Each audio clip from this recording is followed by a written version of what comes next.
নমস্কার। আপনারা দেখছেন দ্য ইন্ডিপেন্ডেন্ট বেঙ্গল।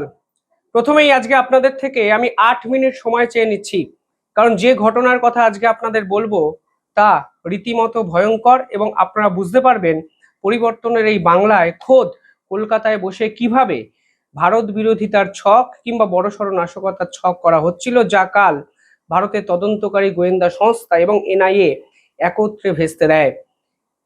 যখন পরিবর্তনের এই যে আমেজ, গোটা বাংলা যখন শান্তির জায়গায় আস্তে আস্তে করে যেতে শুরু করেছে, ঠিক তখনই এমন এক কাণ্ড খোদ কলকাতায় ঘটলো, তা শুধু বাংলাকে নয়, গোটা ভারতকে কিন্তু রীতিমতো চমকে দিল, স্তম্ভিত করে দিল। কালকে এনআইএ তদন্তকারী অফিসার কলকাতা থেকে এক ব্যক্তিকে হঠাৎ করে গ্রেফতার করে। তার নাম জাফর রিয়াজ ওরফে রিজভি। এই জাফর রিয়াজ নাকি একজন পাকিস্তানি এজেন্ট এবং দিনের পর দিন কলকাতাতে বসে পাকিস্তানের একাধিক সেন্সিটিভ সিকিউরিটি ডাটা আইএসআই এর হাতে পয়সার বিনিময়ে তুলে দিয়েছে। শেষ 15 বছরে কিভাবে মমতা ব্যানার্জির সরকার সংখ্যালঘু তোষণ করেছে আমরা জানি, কিন্তু সংখ্যালঘু তোষণের নাম করে জাতীয় সুরক্ষার সঙ্গে যদি এইভাবে ছেলেখেলা করা হয়, তাহলে আমাদের ভারতবর্ষের যে শান্তি, সার্বভৌম এবং অখণ্ডতা, তা যে বিঘ্নিত হতে পারে তা হয়তো আমরা একবারও ভাবিনি। আর আজকে এনআইএ যেভাবে নিপুণ দক্ষতায় কলকাতায় এসে রিজভি নামক পাকিস্তান এজেন্টকে আটক করলো, তাতে একটা জিনিস পরিষ্কার, আমরা হয়তো বড়সড় নাশকতার হাত থেকে বাঁচলাম এবং কলকাতাকে সেন্টার করে ভারতকে অশান্ত করার ছক হয়তো ভেস্তে দেওয়া গেল। যে তথ্য সামনে এসছে সেগুলো যদি বিশ্লেষণ করেন তাহলে বুঝবেন এ কোনো সাধারণ ক্রাইম স্টোরি নয়। এটি ভারতের বিরুদ্ধে এক গভীর আন্তর্জাতিক ভূ রাজনৈতিক চক্রান্ত। ধৃত জাফরের বিপক্ষে ভারতীয় দণ্ডবিধি অর্থাৎ বিএনএস, অফিসিয়াল সিক্রেট অ্যাক্টস এবং কঠোর ইউএপিএ অ্যাক্ট বা অ্যান্টি টেরর আইনে মামলা রুজু করা হয়েছে কালকেই। কিন্তু কিভাবে এই পুরো বিষয়টি চালানো হচ্ছিল, পরতে পরতে নাটক এবং একাধিক এমন তথ্য উঠে আসছে গোয়েন্দাদের হাতে, যা অনেকে বিশ্বাসই করতে পারেননি। আপনারাও শুনলে চমকে যাবেন, যখন এই ব্যক্তিকে প্রথম লোকেট করা হয় তখনই কিন্তু গ্রেফতার করা হয়নি। প্রাথমিকভাবে এনআইএ টিম একে দিনের পর দিন কিন্তু অবজার্ভ করছিল, তার একাধিক অ্যাক্টিভিটিকে মাপার চেষ্টা করছিল যে ব্যক্তি করতে কি চাইছেন, এবং অবশেষে যখন স্যাঙ্গুইন হওয়া গেছে, শিওর হওয়া গেছে, ঠিক তখনই কিন্তু একে আটক করা হয়েছে। এই অপরাধের গভীরতা এবং জাফারের প্রোফাইলটা আগে বুঝুন। এই ধৃত জাফর রিয়াজ কলকাতার বাসিন্দা হলেও তার পারিবারিক সূত্র কিন্তু বাঁধা ছিল পাকিস্তানে। তার স্ত্রী পাকিস্তানি এবং তার যে সন্তান তারাও কিন্তু পাকিস্তানি। সে বিয়ে করেছিল পাকিস্তানের নাগরিককে এবং সেই পাকিস্তানের যাতায়াতের সুবিধায় সে আইএসআই এর ঘনিষ্ঠ এক এজেন্টে পরিণত হয়। এনআইএ তদন্তে উঠে এসছে যে জাফর এর আগেও ভারতে গুপ্তচর বৃত্তির অভিযোগে কিন্তু গ্রেফতার হয়েছিল এবং সে সময় তিনি দোষী সাব্যস্ত হন এবং তাকে কিন্তু জেলে যেতে হয়েছিল। জেল থেকে বেরোনোর পর তিনি শুধরে যাবেন এই প্রত্যাশা তদন্তকারী অফিসারদের মধ্যে ছিল, কিন্তু আজকের দিনে দাঁড়িয়ে প্রমাণ হয়ে যাচ্ছে যে বছর 15 পরেও তিনি কিন্তু শুধরে যাননি। জেল থেকে বেরোনোর পর অর্থাৎ 2005 সালে সে নিয়মিত ভারত এবং পাকিস্তানের মধ্যে যাতায়াত শুরু করে। এই যাতায়াতের মাঝেই পাকিস্তানের গোয়েন্দা আধিকারিকরা, পিআইওএস যেটাকে বলা হয়, তাকে ভারতের বিপক্ষে ব্যবহার করার জন্য রিক্রুট করে। বিপুল অর্থে প্রলোভন এবং পরবর্তীতে পাকিস্তানে বিলাসবহুল নাগরিকত্ব দেওয়ার টোপ তাকে ভারতের বুকে এক স্লিপার সেল বা চরের মতো এক ব্যক্তিত্বে পরিণত করে। অর্থাৎ তিনি মনে প্রাণে ছিলেন পাকিস্তানি, তিনি বিয়ে করেছিলেন পাকিস্তানের নাগরিককে, তার সন্তানরা ছিল পাকিস্তানের নাগরিক, অথচ তিনি কলকাতায় থাকেন, মানে ভারতে থাকেন। ভারতে থাকা সত্ত্বেও মনে প্রাণে পাকিস্তানি এক ব্যক্তি যে ভারতের বিপক্ষে চক্রান্ত করবে, সেটাই স্বাভাবিক।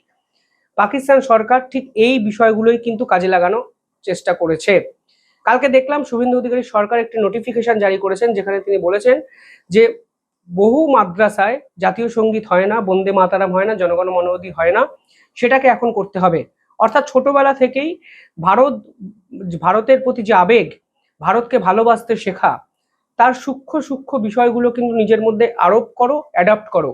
অত্যন্ত প্রশংসনীয় পদক্ষেপ। অন্তত এই সকল ঘটনার পর এটা প্রমাণ হয়ে যাচ্ছে যে এরা থাকছে হয়তো ভারতে, কিন্তু এদের মনে প্রাণে সেই পাকিস্তান প্রীতি, সেই জঙ্গিপনা।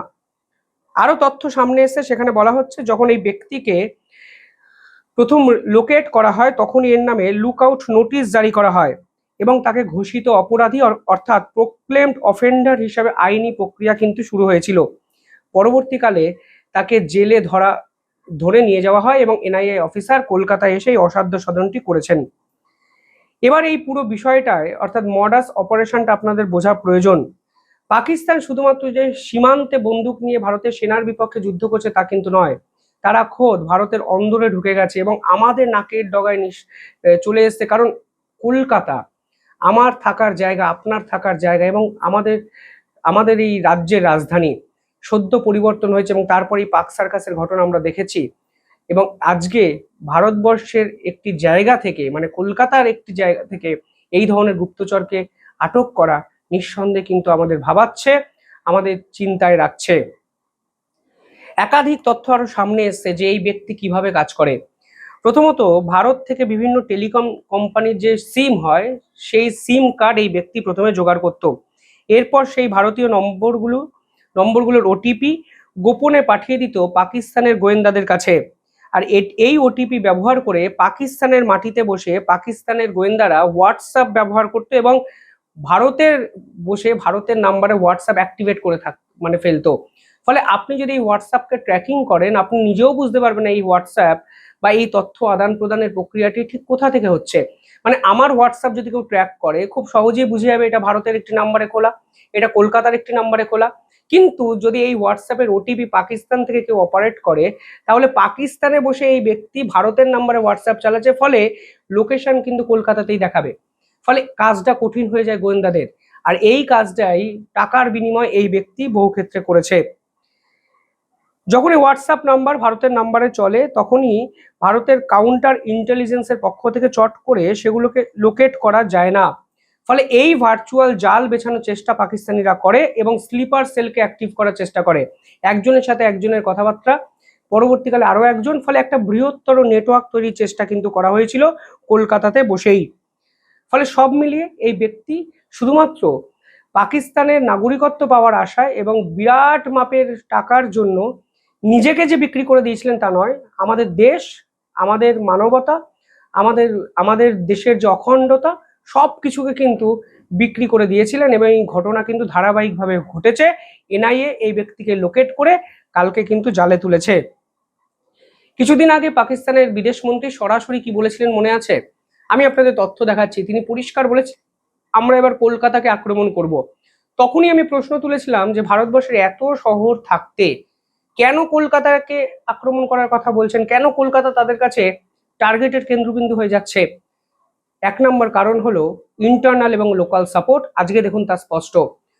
আমাদের রাজ্যের ডেমোগ্রাফি যেভাবে শেষ 15 বছরে বদলে ফেলা হয়েছে, যেভাবে অবৈধ বাংলাদেশি পাকিস্তানিদের ঢুকিয়ে জাল Aadhaar card, voter card, SIM card, bank account তৈরি করে আজকে আমাদের জিও পলিটিক্যাল এবং জিওগ্রাফিক্যাল সিচুয়েশনকে যেভাবে ধারাবাহিকভাবে একটু একটু করে বদলে ফেলা হয়েছে তার অ্যাডভান্টেজটাই নেওয়ার চেষ্টা করছে পাকিস্তান এবং বাংলাদেশে বসে থাকা জঙ্গি সংগঠনগুলো।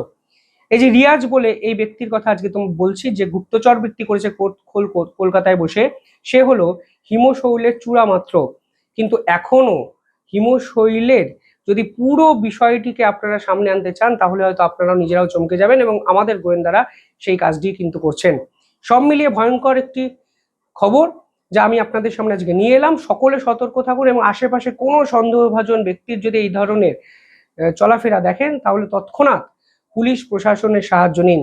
এটা কিন্তু পরিবর্তনের বাংলা। ফলে পুলিশ প্রশাসন আগের মতো কাজ করবে না বা করছে না তা আমরা দেখতে পাচ্ছি এবং এই বিশ্বাসটুকু আমাদের গোয়েন্দা সংস্থার উপরেও আপনাদের রাখতে হবে এবং সকলের আগে দেশ, তারপর রাজনীতি, তারপর দল। আমি ব্যক্তিগতভাবে যে কোনো রাজনৈতিক দলের সমর্থক হতেই পারি, কিন্তু দেশই যদি না বাঁচে, দেশের ভিতরে বসে এই সকল পাকিস্তানিরা যদি দেশকে অখণ্ডতা ভেস্তে দিয়ে টুকরো করার পরিকল্পনা করে তাহলে কোথায় আমার রাজনৈতিক দল, কোথায় আমার রাজনৈতিক ভাবধারা সংস্কৃতি বাঁচবে বলুন তো? প্রশ্ন থেকেই যায়। কমেন্টে জানাবেন কিভাবে দেখছেন পুরো বিষয়টি। দেখতে থাকুন দ্য ইন্ডিপেন্ডেন্ট বেঙ্গল। ধন্যবাদ।